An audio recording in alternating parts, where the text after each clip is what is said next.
Now, this is very, very, very important. In fact, if you don't hear anything I say in this video, make sure you don't forget about this one, because this is where I feel like a lot of people really get to suffer, you know?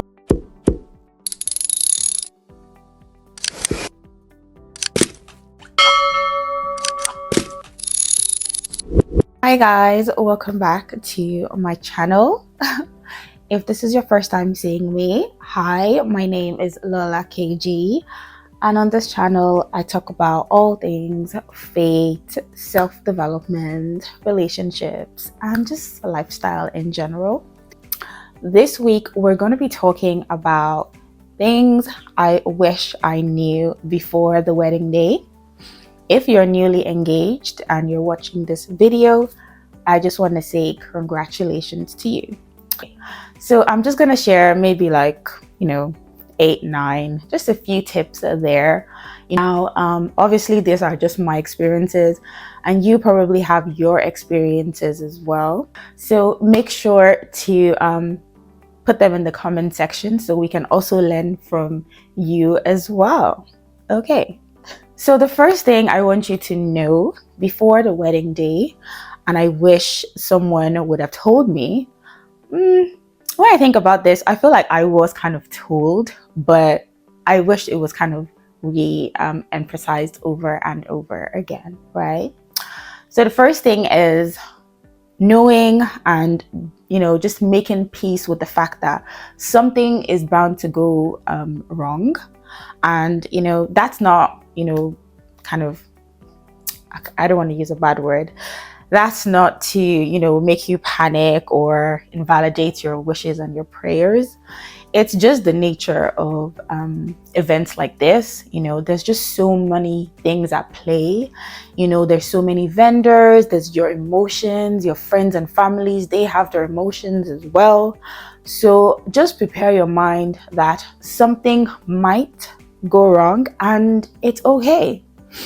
On my very wedding day, one of my really, really good auntie actually messaged me and she was like, I don't want anything to wreck your day, okay? That ignore anyone, ignore anything, okay? And just enjoy your day, because after this day is over, that's it. You can't redo it by God's grace. So make sure that you make peace with that. Just understand that something might go wrong and it's fine. It's okay. Someone might pour, juice on your dress. Someone might, rip your hair extensions. Someone might start fighting. Anything can happen.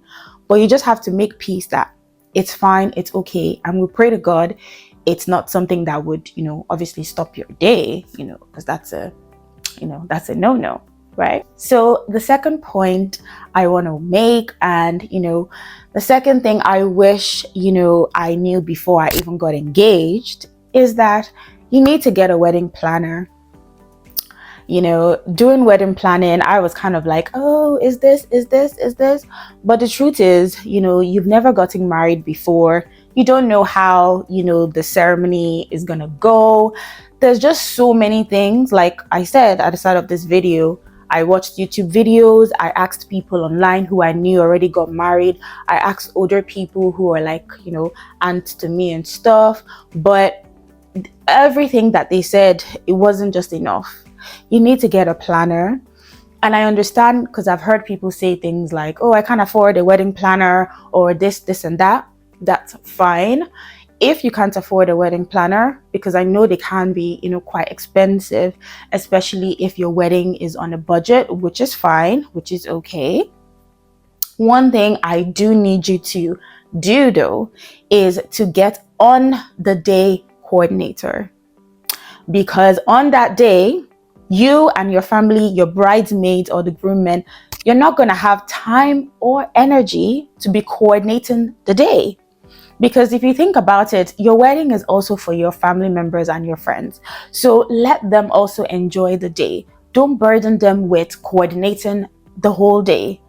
And I know an auntie might be like, don't worry, it's fine. Don't worry, it's okay. But do they have experience doing this? Always think about this first. Someone told me like maybe 4 or 5 years ago, they went to a wedding and it was so uncoordinated. And I asked them, where was the wedding coordinator? They said, oh, the couple forgot one. They didn't even know about it. So don't make that mistake. If you can't afford a wedding planner, get an on-the-day coordinator. They're way cheaper. And also they would make the day go smoother and stress-free for you, which is exactly what you want, remember? So the third thing I wish someone told me before the wedding day or during the wedding planning, again, someone might have told me, so I don't want you watching this and be like, but I told you. Well, maybe I forgot. It was a stressful period. Okay. So the third thing is make sure you do a makeup and hair trial.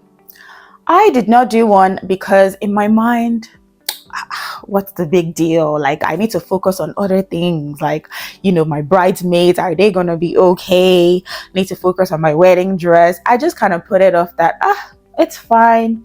But trust me, to this day, I regret it. I wish I, did a makeup trial. I wish I was a bit more kind of clear on my hairstyle, and I did a trial as well. Again, bear in mind that, they will charge you an extra fee, but trust me, it's just better, because what ended up happening, I'll try not to go into too much detail, right? Is myself, the makeup artist, and the hairstylist, we kind of had a back and forth. And even let me be completely honest and transparent. So on the week of our wedding, our hairstylist or my hairstylist told me that, she didn't have the hair. So I was going to wear like a wig, because that's what I decided to do. Okay. And she told me that, she didn't have the hair yet, and, there was a lot of miscommunication as well. And that really stressed the life out of me. But again, will I blame the hairstylist? I don't think so. Because again, it was my day. It was on me. Why didn't I make sure that I had the wig maybe a week or a month to the wedding day? And maybe I could have just met up with her and done a trial. If I did a trial, I would have had the wig myself, or I would have seen that she had the wig. So don't make that mistake. Make sure you do a trial, hairstyle, and also a trial makeup. It will definitely save you, and it would reduce any conflict on the day, because it's not on the day you now start shouting and fighting with hairstylists and makeup artists. Like, trust me. Just do a trial and save yourself the stress. Okay. So another thing I wished, people around myself and hubby kind of emphasized to us when we got engaged, and they did, but I wished it was kind of, we heard a bit more, and that is about premarital counseling. Now, I've heard of people saying very crazy things like, my dad already spoke to us, we're fine. My auntie is a minister, so we're fine, we're okay. Now, honestly, we did premarital counseling, and honestly, I still feel like we needed more. So you can never ever have enough premarital counseling. And trust me, I feel like it's so important to have it, because there are things that you might forget because maybe you're kind of overwhelmed with wedding planning. But when you go for marriage or premarital counseling, they'll be able to highlight things to you like, oh, have you discussed this? Have you discussed that as well? Just so that you can have that conversation. Because even when you get married, no matter how much, and this is obviously from my view and my opinion, no matter how much premarital counseling you've got, you still realize that you're still continuing to learn when you get married. Like, the learning never ever stops. So make sure that you do yourself some service and ease things a bit for yourself by doing some premarital counseling. And one of the good reasons as well to do premarital counseling is so you would kind of build a relationship with your counselor, before you get married, so that if anything comes up when you do get married, they can kind of step in for you, Or if you don't even want to kind of go with the person anymore, at least you have an understanding and you have an experience of, how to go about seeking help and counseling and things like that. Now, this is very, very, very important. In fact, if you don't hear anything I say in this video, make sure you don't forget about this one, because this is where I feel like a lot of people really get to suffer. A lot of people focus on the wedding day, the wedding dress, the wedding hair, the wedding makeup, the wedding this. You're so focused on the wedding day that you forget there is a whole life outside of that. So after the wedding day, everybody's going back to their house, going back to their spouse, going back to everything they know, and you're going to be left with this person. So it is whatever knowledge that is in your brain, it is whatever is in your spirit, soul, and body that you're going to carry on to, your marriage. So make sure that you're not going empty-headed. Make sure that you read books, you attend conferences, and also you go for premarital counseling. I think this is very important.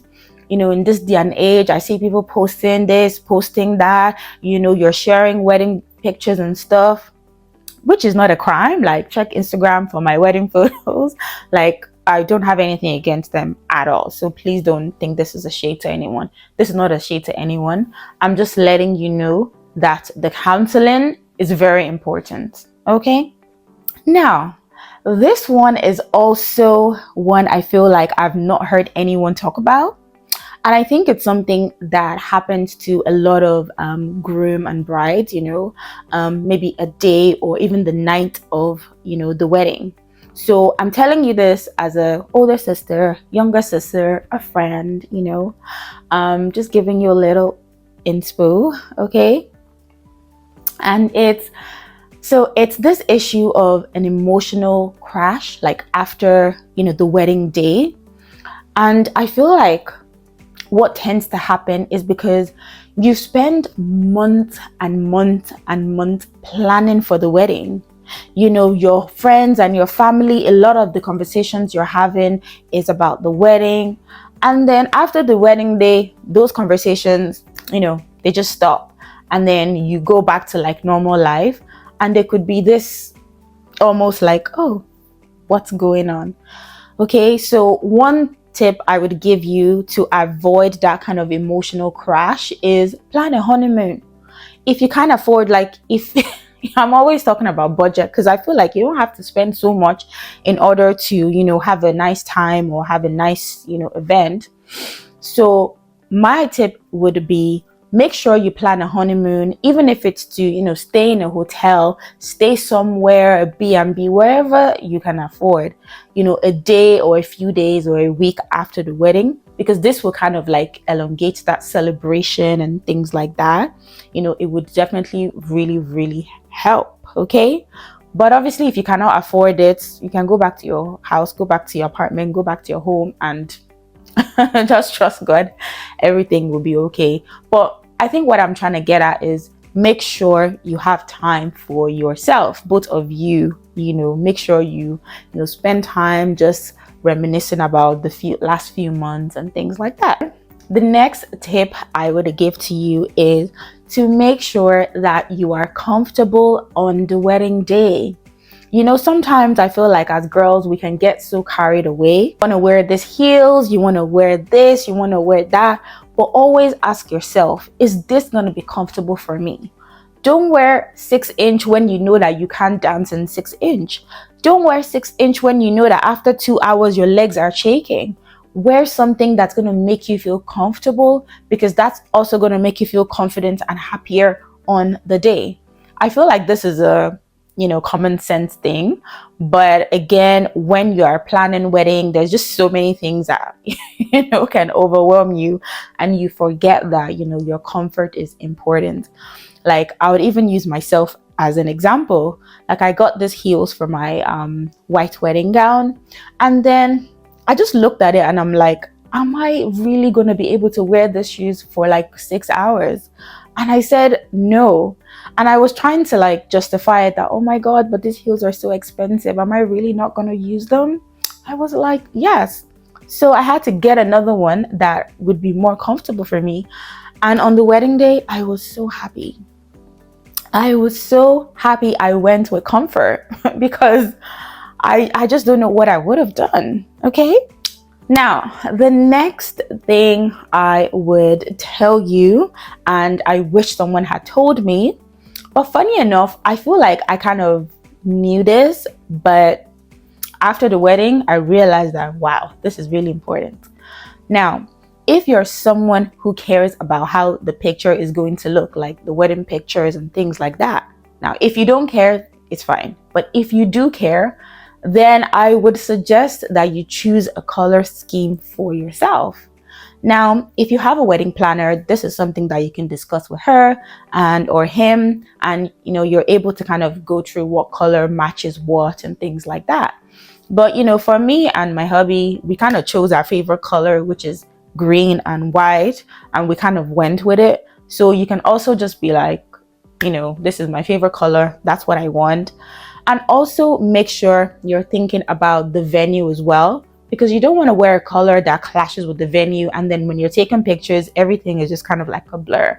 All these things are going to affect what your photos look like. So make sure that you care about that. Make sure you focus on that if you care about what the wedding photos are going to look like. Again, if you do not give a damn how the photos are going to turn out, then this point is not for you. Just go anyhow.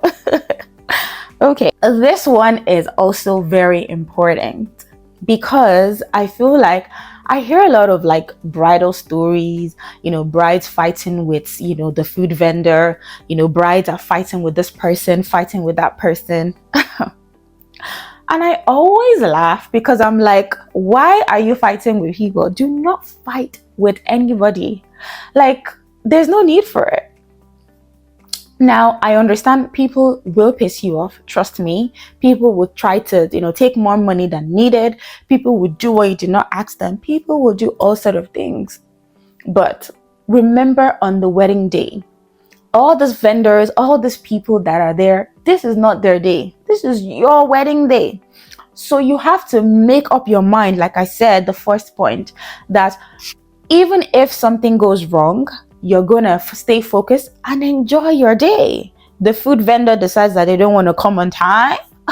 The photographer decides that they don't want to show up on time. You're going to keep calm and, delegate to someone and say, can you please handle that? Make sure that you don't play into these things. Try not to fight with anyone, try not to raise your voice. Like, I've literally been at weddings where the bride was screaming at the other family member. And I was like, oh my God, what is this?